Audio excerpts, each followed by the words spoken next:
Never declaw your cat. Now, declawing is the practice of removing a cat's claws. And not only does that remove the cat's claws, it actually removes the tips of the cat's fingers. It removes even part of their bones.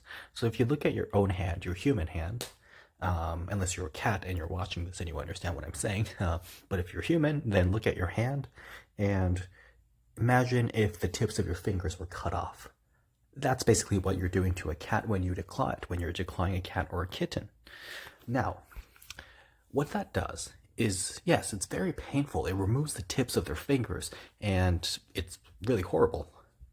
But in addition to that, when a cat is declawed, it will feel defenseless, and it will not be able to protect itself from anything it encounters, so it can never be let outside, and it will always have to stay inside.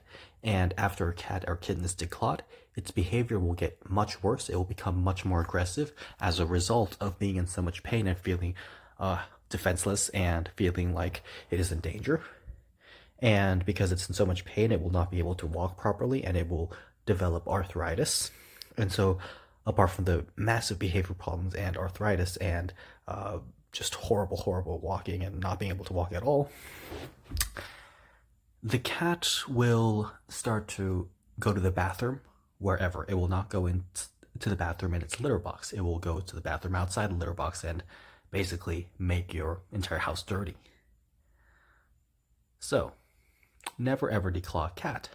Now, of course, you might say, well, a cat is going to scratch my walls, my house, my couch, my sofa, my bed, and me and everything. So how do I stop that if I don't declaw it? Well, first of all, if you have a cat, if you have any pet, you're taking a risk, so you have to know that.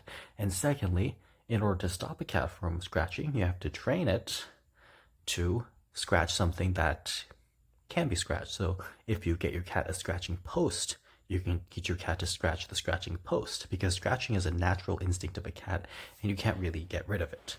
So you would have to train your cat to scratch a scratching post, or maybe designate something. Maybe get your cat some other entertainment like boxes or other things, and maybe clip your cat's nails from time to time. So yes, declawing is really bad. From basically just a moral standpoint, you're doing something really horrible to a cat. You're amputating a cat.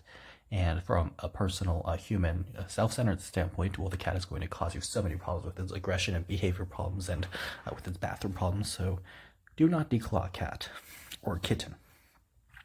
But of course, if you insist on declawing a cat or a kitten, well, there are plenty of cats and kittens in shelters who have already been declawed, and ideally, these cats would have, since they've been declawed for a while, maybe they got used to living like that, so maybe they will already be used to it, and you won't have to go through the adjustment period, and you can just get one that has already been declawed rather than having to do it.